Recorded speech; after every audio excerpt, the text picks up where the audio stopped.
Hey guys and gals, Never here from Drake Wing Game, and it's Sophie Mounts Wood of the Gaming Dragon. Today I'm coming back at you with a Let's Play episode of Conway, Wolf's Path. So yeah, let's go ahead and jump right back in, shall we? Alarm Jane, you are up, and let's go! Close your eyes and make yourself comfortable. Time for the sleep of the just. Well, sleep's nowhere to be found. You rise with a grunt. The sun is coming up. Might as well get the day going. You did get plenty of rest, at least. Last night's drinks help with that, but it will take a while before you're fully among the living. Some fresh air might help you think? You head for the upper deck. The outside of the ship is fairly empty, save for a couple of sailors boringly handling watch duties. You exchange greetings with a nod of the head, but they don't seem in the mood for a chat, and neither are you. They'd say it's darkest before dawn, but it doesn't feel like it, although it may still take a while for the sun to come up. You take a deep breath, nothing like fresh morning air to properly wake up. Your stomach grumbles, forcing you to reclassify fresh morning air as the second best thing after breakfast. Whatever, you think. We can take care of that later. You continue your little walk towards the bow.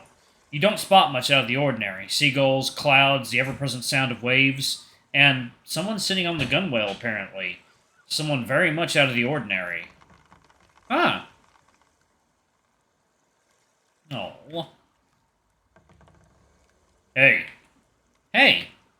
Bathed in the orange and blue light of the morning to be, Wolf is apparently taking care of Michael, the friendlier of the two ship's cats. Between the dim light and your yet to fully awakened brain, it's an almost surreal moment of tenderness, but it's there, right in front of your eyes. Wolf keeps quiet. At this point, you know him well enough that his silence barely registers in your head as anomalous. Things feel different this time, less aggressively isolationist, more reflective. And the cat is being fed, which isn't just an unusual display of friendliness from him, but also forbidden by the rules of the ship. And even if the sun is yet to rise, and there isn't a single soul in the immediate vicinity on the upper deck, Wolf is breaking the rules right where anyone could spot him. It feels strange seeing him like this. His back turned and his attention fully taken. You have some time to think on how to break the ice. Yesterday's events weigh heavy in your mind. Things have taken an entirely unexpected turn. You don't know how to approach the topic. You felt wholly unprepared to deal with grief and trauma of that magnitude. So you didn't. You let the rest of yesterday go by without ever mentioning the fragments of his past he shared with you. It was complicated. Asking about it felt wrong, akin to staring at a person in a time of mental crisis, satisfying curiosity at the expense of someone's anguish. And you're afraid trying to help might make things worse. In the back of your head, a voice wonders how much of what she shared is actually true. And yet, something does feel different. Something has shifted or started to shift. You shake your head vigorously. Your ears flip back and forth. Enough thinking.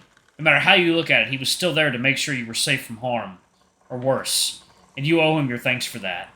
So you take a deep breath and a step forward. Hey, Wolf.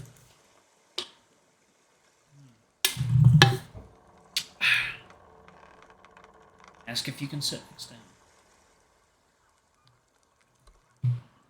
Mind if I take a seat? Is what you wanted to say. But by now there's one thing you should have realized about Wolf. Why have you been standing there like an idiot for the past 5 minutes? He's never going to let anyone dictate the terms of engagement. Don't be daft. Either get back to sleep or take a seat. You're making me nervous. He doesn't look nervous, though, you think? Oh.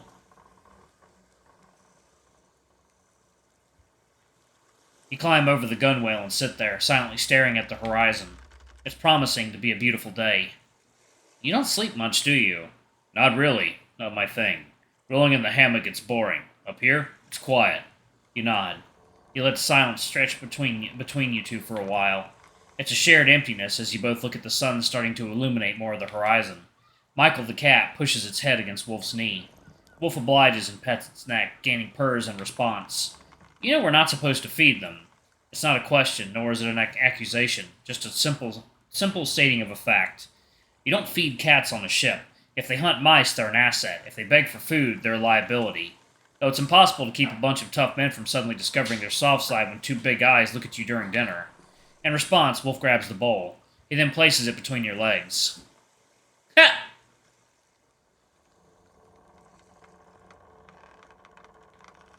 The cat hops over and resumes eating from its new tavern table, interrupting its meal with some occasional rubbing of the neck on your shirt. You hold on tight to the gunwale. Michael doesn't seem worried about falling into the water at all. Now we're accomplices. Was that a smile? Don't make it weird. You chuckle. Alright. You pet Michael. He doesn't purr as much as with Wolf. You wonder if he's been feeding him since the start of the trip. But, as fun as petting Michael can be, you know it's just buying time before the inevitable. You gently push Michael aside, ignoring the annoyed meowing. It's time for a talk. Hey, so... Yeah, go ahead. Wolf, I'm not sure what to say exactly. I've never been in this kind of situation before. Farm life doesn't prepare you for this. But there's something well, I feel I should just let you know, because it matters. Oh, shut it. I've seen you naked. You've seen me naked. No point in being coy. The bluntness doesn't surprise you, but it does cause you to pause. Say what you have to say or give Michael what he wants. The cat is nuzzling against your knee. You place a hand on its head, turning to look Wolf directly in the eyes.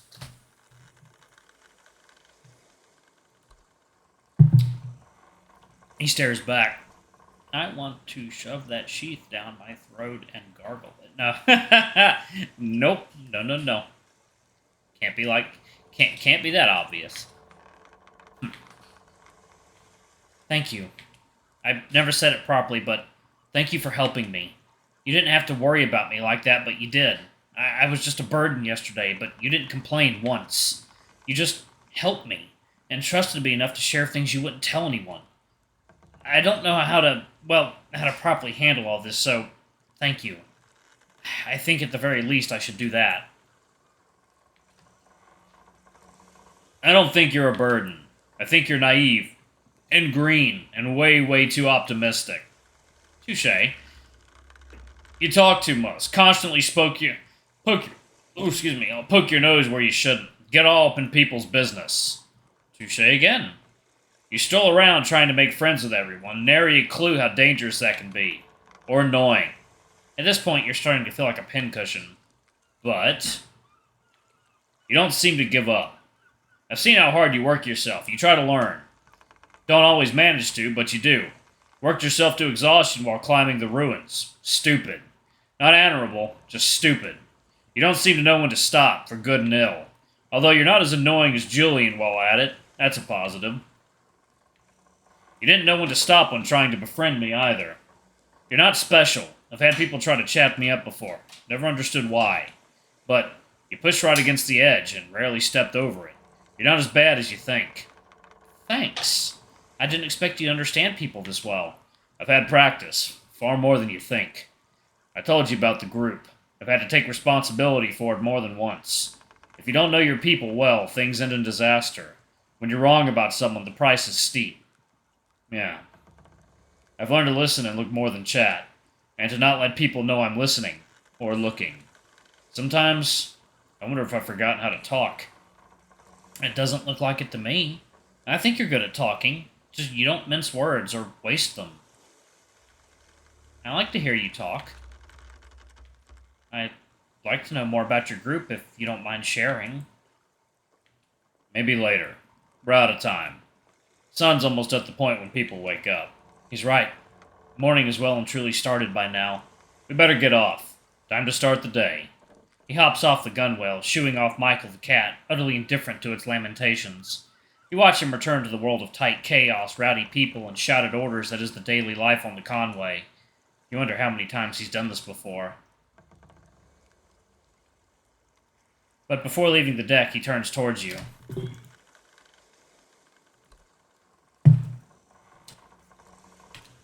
You coming? I don't plan on making Arthur mad again. I'm taking my days off seriously. But I'm not going to spend time in town, that's for sure. Do you want to go see the beaches around here? Yeah. Wait for me.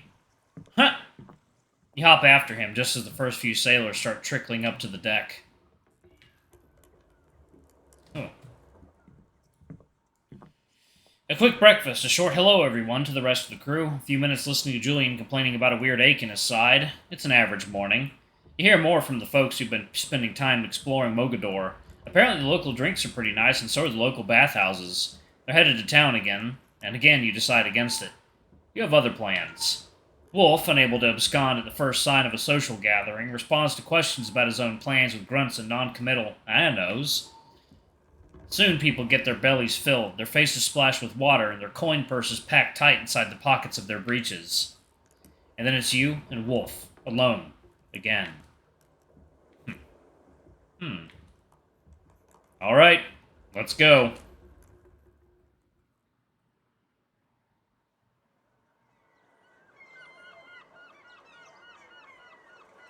It's another beautiful day. Not as fur-sheddingly hot as yesterday, at least, but nothing to scoff at. And this time, you don't foresee any physical labor in your immediate future.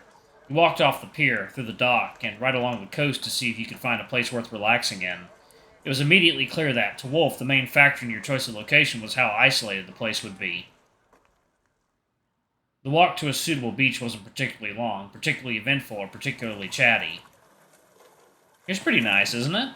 A thin strip of land separates the coast of Morocco from the ocean. There's a light breeze, the ever-present distant calls of seagulls, and just a light hint of commotion coming from the city off in the distance. Quiet, calm, and yes, isolated. It's a beach, just like any other beach I've seen. This was a bad idea. Come on, Wolf, I think it's great. Sure, at this point any place that doesn't reek of bilge water and sweat is a king's palace, but the nice weather is certainly a plus. I'm not here to relax. I'm here so I don't get reprimanded. It's just another facet of my job. That's not a great attitude to have. It means giving your whole life to your work. Even when you're not working, you're still thinking about work. Maybe that's what I want to do. You don't want to be alone with your thoughts? Are you really going there? If you think that, you're not paying attention. I spend most of my time alone with my thoughts. That he does, always vanishing off somewhere as soon as he's done. Rarely chatting and drinking with other people in the evenings. Alright, y'all, I'm actually gonna pause it right there.